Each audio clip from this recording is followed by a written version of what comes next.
What's up, guys, and welcome back to the SoFlo Soccer channel. Today, we're going to be doing a Bayern Munich versus Real Madrid game analysis from the first leg in the semifinals in the Champions League. So let's get to it. So kind of the build up to this game was just a lot of individuals like Jude Bellingham, Harry Kane, Toni Kroos, Musiala, Vinicius Jr. A lot of people were looking forward to individual performances and just see how well they would do in a game like a semifinal at the Allianz Arena. In a lot of ways, you could say that Vinicius Jr. took the spotlight, scoring 2 goals for Real Madrid and giving them a pretty good scoreline going into the Bernabeu next week. This is also like the first game, I feel like, in a long time and just in football in general where there weren't any VAR controversies or referee controversies. The game was very well officiated. There was nothing, completely disagreeable about any of the calls that were made. And it was just pure, beautiful football that we all got to enjoy and watch. Now, going into the game, Real Madrid were obviously the clear favorites, obviously winning the Champions League 14 times. Just the Champions League being Real Madrid's competition. Bayern Munich weren't like underdogs in any sense, but they were definitely against the odds. But I definitely thought they played very well even against those odds. I really want to talk about their structure. I mean, they normally play a 4-4-2 out of possession, but Thomas Tuchel decided to switch it up for this game, playing a 4-2-2 formation,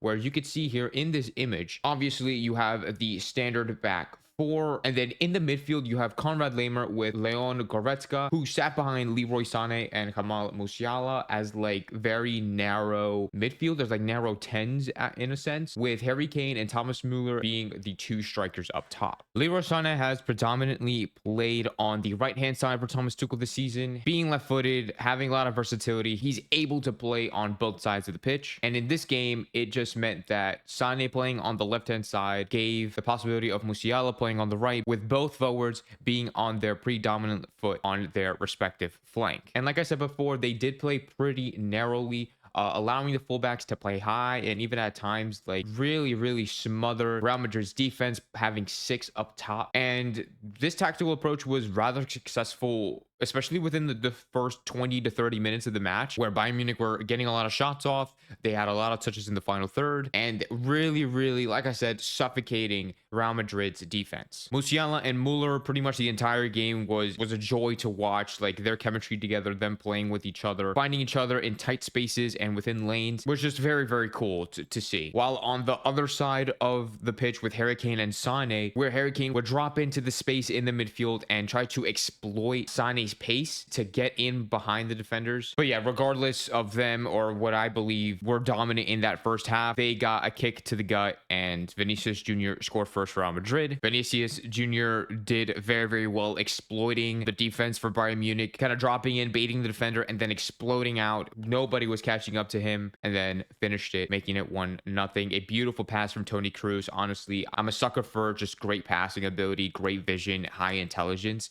and Toni Kroos is just all of them. And it's very awesome to still see him play at 34 years old in the Champions League, performing at the highest level. I feel like he's severely underrated, or maybe not underrated, but I feel like people kind of forget how amazing of a player Toni Kroos is, and that pass splitting through the Bayern defense just shows that he is top notch. I think conceding that first goal was very crucial for Bayern Munich. Like I said, they wanted to go into the game with the 2 strikers, with the 2 wingers, and wanted to get more support with the fullbacks. But obviously the momentum changed, the rhythm kind of changed for the game, and Thomas Tuchel had to make a change also going into the second half. So they had to, it says here that Thomas Tuchel intentionally wanted to take a more aggressive approach in the wingers and in the wider positions, and try to be more aggressive in the passing with more dribbles from out to in. Switching to the 4-2-3-1 with Sané and Musiala switching flanks, and Kane providing more of a focal point behind Muller,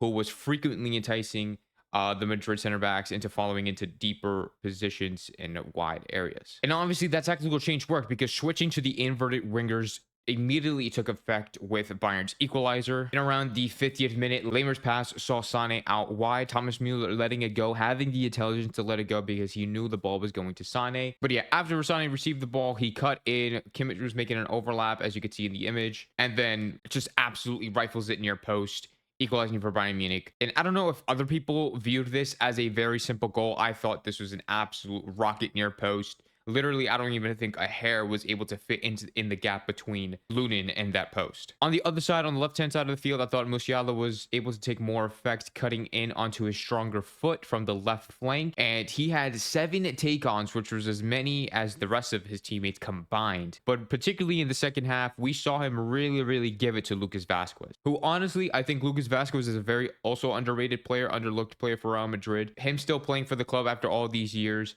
just really shows that he has the quality, he has the intelligence. He's a very intelligent, very technically gifted player, and Musiala was pretty much bullying him that second half. And I think the best example to show Musiala's dominance over Vazquez was the moment where he was driving in and won the penalty kick. Musiala drove into the box after 55 minutes when he was caught by Vazquez to earn his side a penalty, which was scored by Kane to put Bayern up front. As hard as Vazquez tried to work to try to beat Musiala, he was just left in the dirt, and he stood no chance against the young German player. I thought, in my opinion, this style of football really suited Bayern, especially in the Champions League. They were able to express more freedom and find more spaces and not really be suffocated as much as maybe they would normally be. Able to find spaces out wide, being able to cut inside and exploit maybe the center of the pitch. More willingness to take on one-on-ones against players. And yeah, and all it takes really is just one tactical change in a half, and it can completely change the game.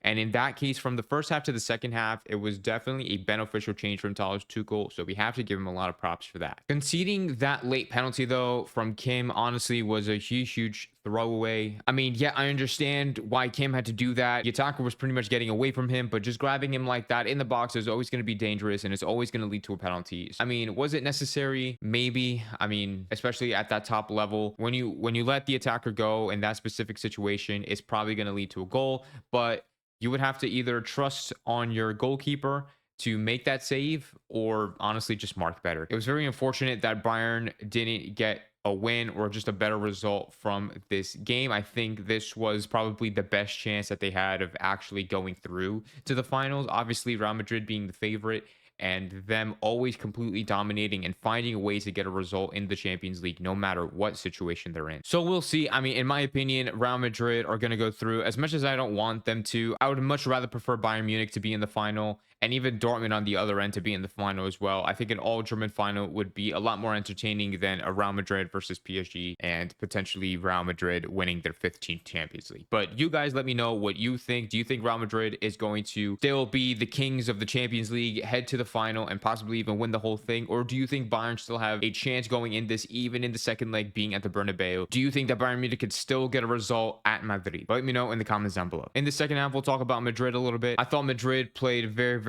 poorly, at least compared to how they normally play. And it was very clearly visible that Ancelotti was upset at his side. In the 10th minute, you saw that he stuck out 4 fingers at his assistant coach, complaining about the number of times that their players lost possession already. You saw players from the bench like Eder Militao and Dani Ceballos standing up from the bench trying to give direction to the players because it just looked completely lost. Obviously, after them scoring that opening goal with Toni Kroos's pass, Vinicius Jr.'s goal, it was a complete game changer. They had more motivation, they had more courage. The mood definitely shifted. To get to the point, the main takeaway from Real Madrid this game and pretty much their entire history is that they never give up.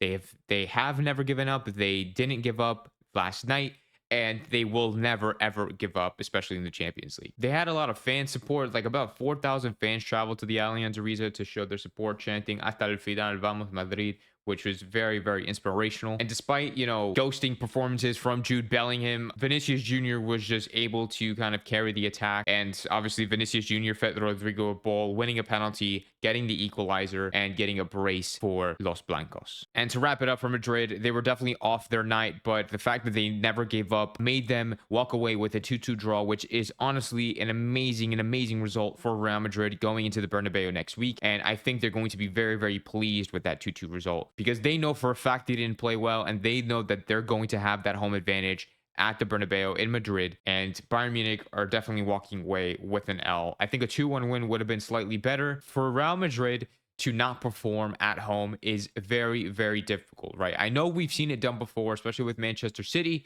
but I think this is different. I can definitely still see Bayern Munich possibly getting a result, maybe even forcing it into extra time. As much as I don't want it to happen, I think Real Madrid are going to go through to the final and even possibly win the whole thing. But thank you so much for watching this Champions League review, game analysis, Bayern Munich versus Real Madrid, first leg of the semifinal. Let me know your comments down below. Subscribe to the YouTube channel if you are new. I appreciate you for tuning in to SoFlo Soccer, and I'll see you later today for another Champions League video.